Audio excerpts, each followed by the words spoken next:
আসসালামু আলাইকুম। আজকে আপনাদের দেখাতে চলছে কম্প্রেসর ডাক লাইন কীভাবে কাজ করা হয়। এটি হচ্ছে একটি কম্প্রেসরের ডাক লাইন।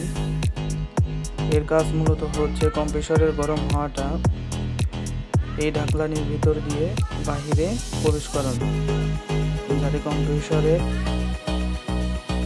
রুমে তাপমাত্রা নিয়ন্ত্রণে থাকে, কম্প্রেসর গরম না হয়।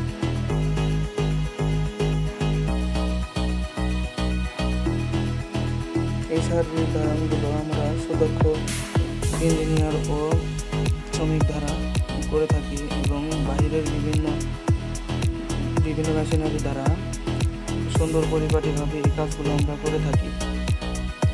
আমাদের কাজগুলো 100% কোয়ালিটিফুল পাবেন ইনশাল্লাহ। বাংলাদেশের যে কোনো প্রান্তে আমরা কাজ করে থাকি। আমাদের কাজগুলো যদি আপনাদের ভালো লেগে থাকে তাহলে উপরে নিচে দেওয়া স্ক্রিনের নাম্বারে আমাদের সাথে যোগাযোগ করবেন। এই নাম্বারে হোয়াটসঅ্যাপে মেসেজ করতে পারেন। বাংলাদেশের যে কোনো প্রান্তেই আমরা সার্ভিস প্রদান করে থাকি।